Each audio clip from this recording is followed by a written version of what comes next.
The moment relationship betrayal is discovered, the brain effectively freezes. You might find yourself sitting in the driveway, staring at the steering wheel, unable to process the immediate weight of what was just revealed. Every system in your body enters a state of high alert. The exhaustion is physical and paralyzing. You are running on empty, trapped in an environment that suddenly feels devoid of oxygen. When emotional trauma hits, the immediate instinct is to try and stop the source of the pain. You direct all your remaining energy outward, trying to fix your partner's behavior, as if that will settle the chaos inside you. This is often framed as a simple mechanical failure. If a pipe leaks, you find the fracture, apply a patch, and water flows normally again. We expect to locate the problem, apply a quick solution, and return to our old life. But deep emotional trauma isn't linear.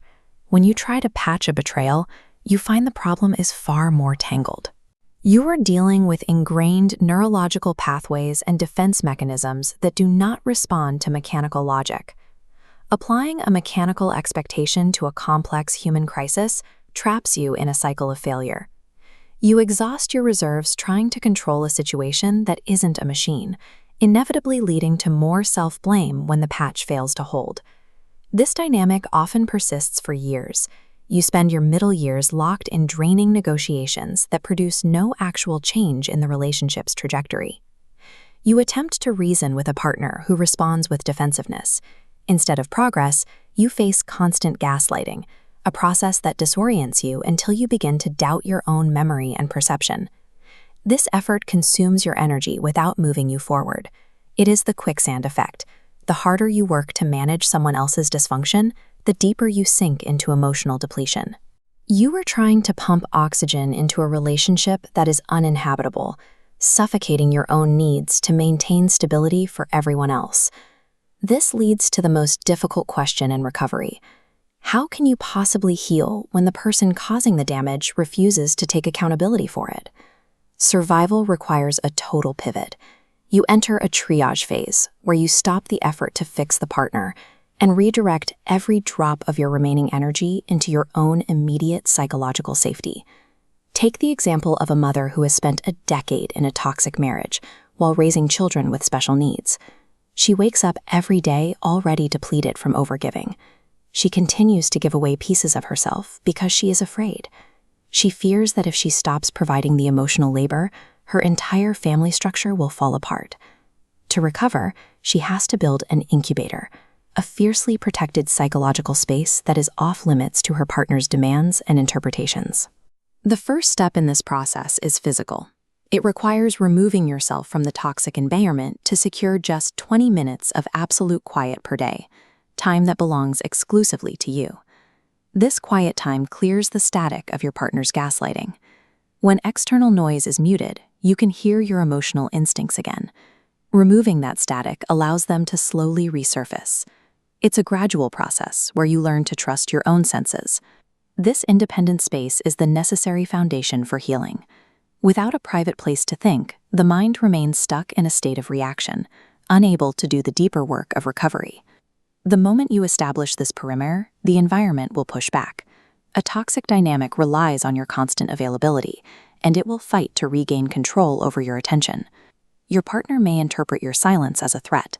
They will apply intense emotional pressure, escalating their behavior to break through your stillness. This is kickback. To force you back into a compliant role, a defensive partner will often amplify the very behaviors that caused the trauma, the accusations, the noise, and the disruption.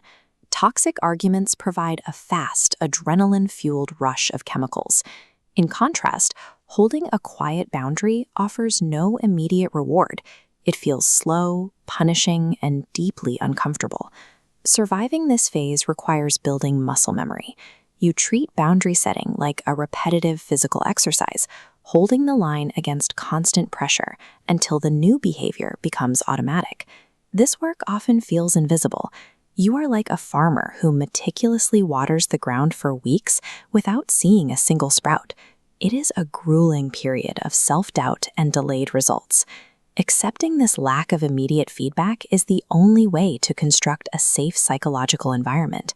You are training yourself to prioritize your safety over the partner's immediate reaction. Eventually, the work produces a new state of being. 3 years after the initial shock, the chaos is replaced by a grounded, durable sense of self. Your commitment to healing creates a ripple effect. By refusing to engage in the old, destructive patterns, you force an unavoidable change in the relationship's dynamic. This forces a choice. Either your partner finally recognizes the new standard and begins their own difficult recovery work, or they realize they can no longer control the environment and they walk away. Letting go of the final outcome is the core of readiness. You cannot control his choices. You can only ensure that your well-being is no longer tethered to them. You look forward with total calm, free from the anxiety of trying to manage a situation that was never yours to fix. The goal of this entire process is to arrive at a state of complete readiness for whatever happens next. The true victory is not defined by whether the marriage is saved. It is becoming prepared to thrive alongside a healthy partner and equally prepared to live a vibrant, whole life without one.